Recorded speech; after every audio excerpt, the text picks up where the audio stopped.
Hi friends, welcome back. Guys, in this video, I am going to teach you science of predicting UPSC prelims question using the right PYQ analysis. Guys, every year I am predicting 20 to 30 questions in the UPSC prelims examination.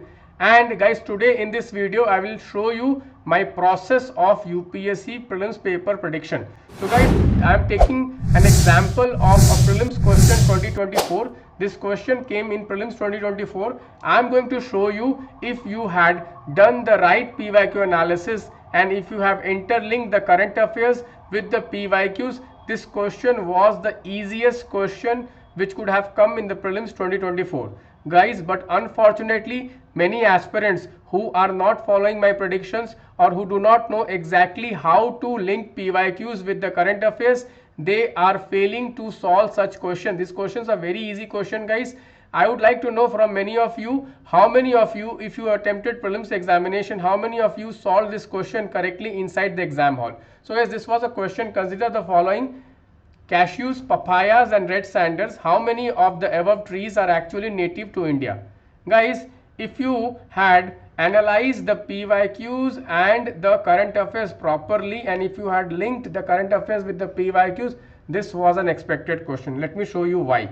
So guys, in the 2023 there were two current affairs. You can see here in October 16, 2023 in our website, you can see I had published geographic indication for the Goan cashews.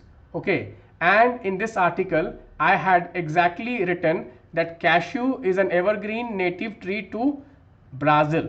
Okay, so I had already told that cashew is not native to India, it is native to Brazil. Okay, and you can see another current affairs in the November month 2023, rare discovery in Goa, cashew farmer unearths 832 copper coins from Portuguese era. Okay, so guys, you can easily connect with that. Okay, that cashew crop was in news consecutively in month of October and in month of November, and that too from the very same state, which is Goa, and it was somewhere related to the Portuguese.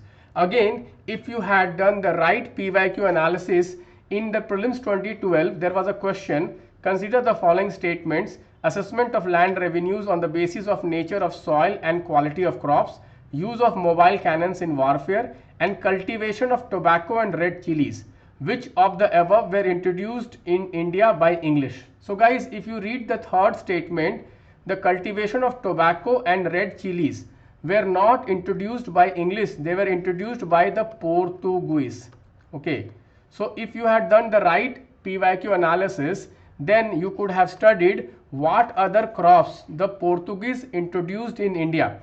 So guys, Portuguese introduced in India the new world crops such as potato, corn, pineapple, tomato, sweet potato, tobacco, papaya, lychee, orange, almonds, groundnuts, black pepper and cashew.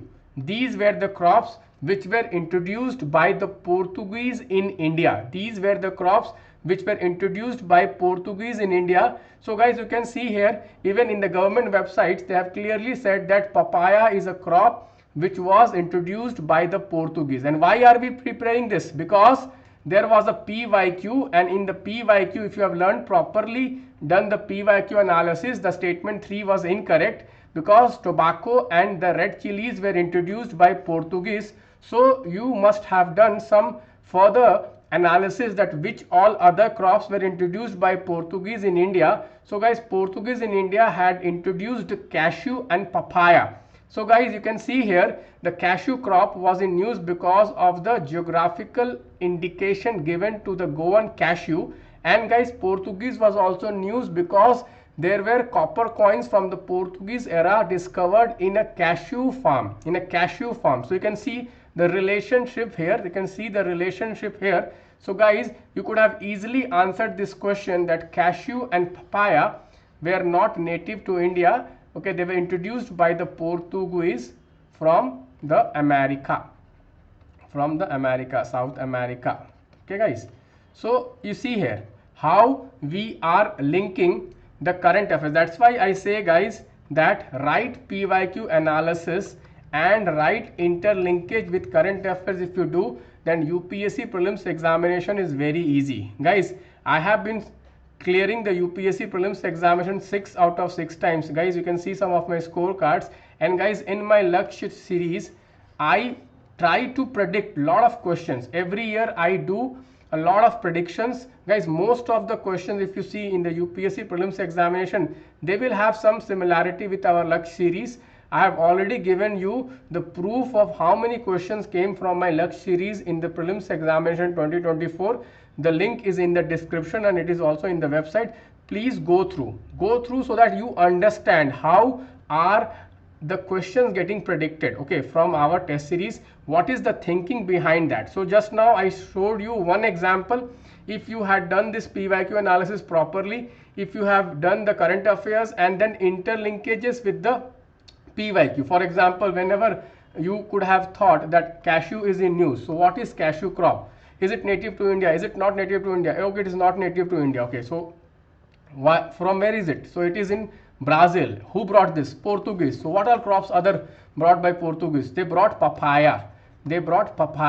Okay, so guys, you could have easily prepared that papaya and cashews were brought by the Portuguese and they are not native to India. So guys, you see the question appears that it is a geography question, but it is not a geography question. It is a history question, the contribution of Portuguese in India.